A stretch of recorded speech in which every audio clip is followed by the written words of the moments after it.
Starting with the polycystic ovarian syndrome. Yes, sir, you can start, sir. Okay, shall I?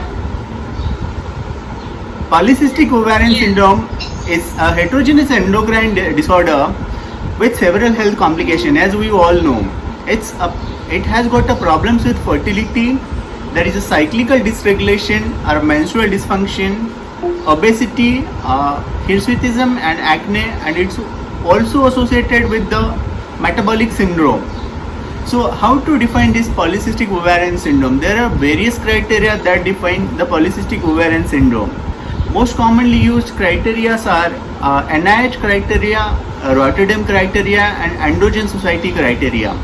The NIH Society criteria basically is used for more severe cases that is included in the Rotterdam criteria.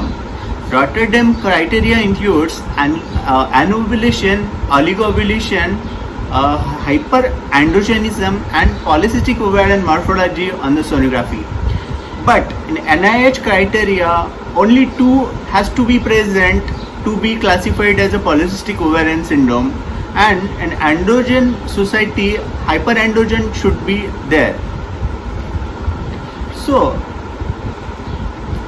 we come to the prevalence. Polycystic ovarian syndrome is the most common hormonal abnormality in women with reproductive age affecting 5 to 10% of the female population. The prevalence of PCOS in Indian adolescent is 9 to 36%, and early diagnosis is very important. Prevalence of PCOS in Indian adolescents is 36%. In India, insulin resistance that is mostly associated with metabolic syndrome is reported in 76% of PCOS women.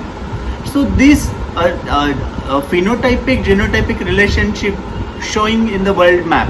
So we come to know in Indian, most of the patients have got a severe metabolic syndrome as compared to the other world map populations.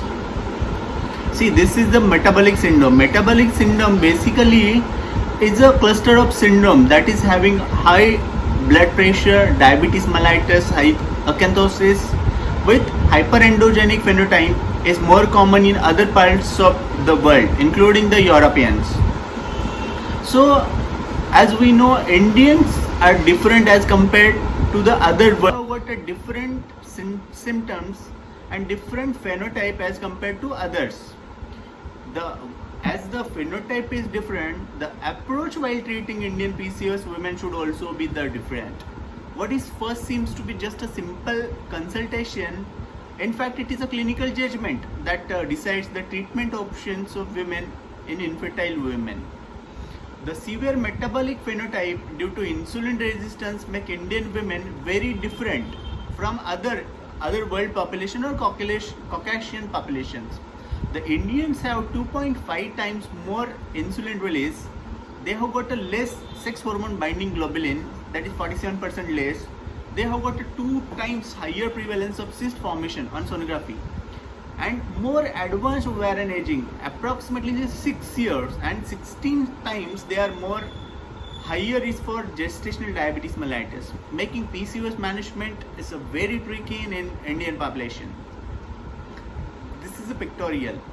Today, the 80% of the PCOS market is captured by multiple combinations of myo-inositol, dicro-inositol in various combinations with different claims that encourages the clinicians to use them in the PCOS treatment. So, which treatment options are better? How to do which treatment options to be followed? There are we need to rely and depend on the various randomized control trial. There are many randomized control trial done on MI and DCI conducted globally. We also has got another option that is studied, the combination of metformin and myo-inositol. There are totally 4 RCTs conducted globally on myo-inositol and metformin.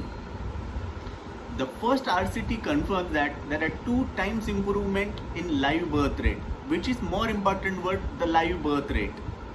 Another criteria to judge the outcome of a treatment, is it just a conception or conception with live birth rate? I think a live birth rate is more important. Live birth rate, as it is also defined by American Society for Reproductive Medicine in their fertility and sterility journal that live birth is the correct outcome for clinical trials evaluating the therapy for infertile couple. Not just the pregnancy. They should carry the pregnancy to the term and have a live birth. That is the more important outcome of any treatment. See, the word that is more proportionately pronounced is a live birth. Okay. Thus, the practicing evidence-based medicine is important as it is offered a way to translate clinicians' effort to the live birth. Evidence that is published in a gynecological endocrinology journal in 2019. This a study titled Metital, it is a combination of a metformin and myo-inositol, is backed by evidence published in Gynecological Endocrinology Journal 2019. So, this study had the objective to evaluate the synergistic effect of a metformin and myo-inositol over the metformin alone in infertile PCOS women with a primary endpoint of a live birth rate. So they studied 120 infertile Indian women as per the criteria used is Rotterdam's over a period of 6 months. They randomized it into two groups. First is a Metital, means metformin and myo-inositol group, and second one is a plain. So when comparing this result, the graph, it shows that there was almost 2 times improvement in the live birth rate with a Metital, means a combination of a metformin and myo-inositol as compared to the metformin alone. Okay, there is also improvement in overall conception rate as compared to 33% in a metformin group to 63% in a myo-inositol and metformin group. And also there is improvement in a live birth rate from 26% in a metformin alone to 55% in a combination group. So see the increase in the live birth rate and overall conception rate. Second evidence in its support is published in a clinical journal, International Journal of Reproduction, Contraception, Obstetrics and Gynecology 2017, showing titled as a randomized clinical trials which compared myo-inositol, metformin, and it's a combination in PCOS patient. The study has a design to evaluate effect of all these are basically insulin sensitizer. As PCOS has got hyperinsulinemia, the insulin sensitizers are used in its management. So improving the reproductive outcome. Basically this is a 3-arm study. 3 arms using first in a myo-inositol, second group using the metformin, and third one is a combination. The study duration is for 4 months. So when the result we are seeing myo-inositol group, there is improvement in a menstrual cycles, regularization and pregnancy rate. The maximum improvement is seen, that is 100% in a metformin and myo-inositol group as compared to the alone metformin or alone myo-inositol. That shows that metformin and myo-inositol in combination group showed better improvement in both reproductive parameters, that are the menstrual cycle and pregnancy rate. The third evidence in support was published in a clinical journal of human reproduction, Human Reproductive Sciences 2018. The study titled to evaluate the effect of insulin sensitizer in improving the reproductive outcome. This is basically a prospective interventional randomized single center study studying 105 infertile women, which is defined by Rotterdam criteria. This is also had got 3 groups, myo-inositol, metformin alone and in combination with duration of 3 months. Human Reproductive Sciences. It is also got 3 arms, myo-inositol, metformin and it's a combination group. It is an observational study in 70 PCOS patients using the treatment protocol of 600 myo-inositol plus 500 mg of metformin in combination. Duration is 3 months. As the result published, it has got a significant improvement in amenorrhea, oligomenorrhea, hypomenorrhea, menorrhagia, polymenorrhea, and hypomenorrhea. The synergistic action of myoinositol and metformin has resulted in significant drug doses, but not at the cost of efficacy. Thus, the present study concludes that myoinositol in combination with metformin can be used as an effective treatment for the management of cases with PCOS, at least in Indian perspective. To the mechanism of action of a metformin. Metformin basically acts in the liver and also in the muscle. In the liver, it acts increase the MPK activation, fatty acid synthesis, fatty acid oxidation, decreases gluconogenic gene expression, that decreases the new glucose formation, and also decreases the hepatic glucose production.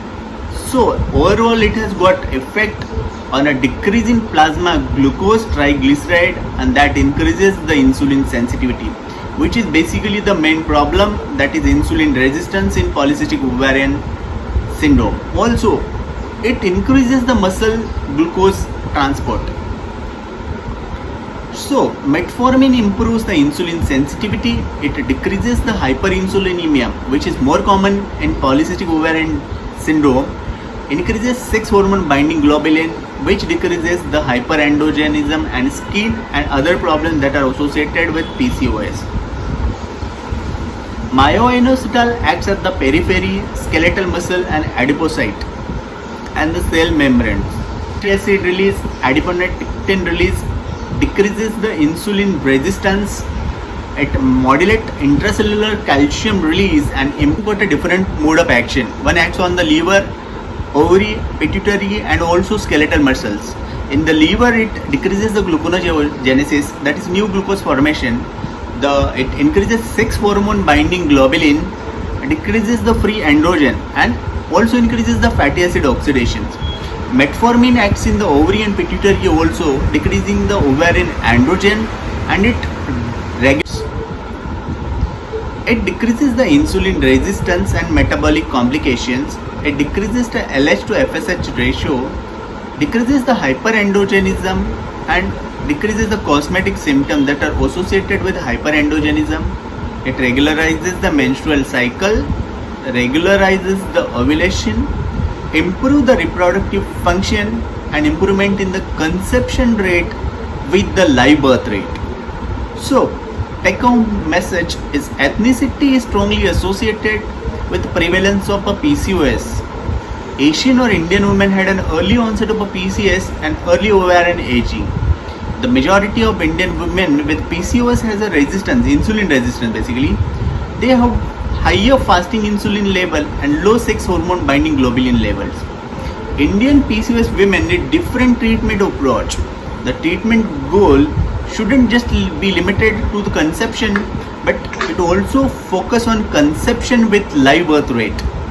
The practicing evidence-based medicine is important as it offers a way to translate our efforts into live birth. Metitol basically is a combination that helps an evidence-based formulation which can translate our efforts to live birth. Thank you. Thank you so much. Sir, mic is to you. Thank you very much, doctor. Yes, sir. Thank you very much. Thank you. Despite the issue, you managed to at least complete the whole presentation. Thank you very much. If there is any query or anything other than net issue, anyone can contribute or ask Dr. Sachin. Can Yes. answer if there is anything from anyone. Thank you all doctors for attending, and thank you Dr. Sachin once again. Thank you. No query. Thank you so much, sir. Thank you giving me an opportunity. Thank you so much. Nice. Thank you, sir. Thank you, doctor. Thank you for your time. Amit, thank you. Thanks a lot. Thank you. Thank you. Thank you. Thank you, Sneha ma'am. Thank you, dear all. Thank you, Neeta.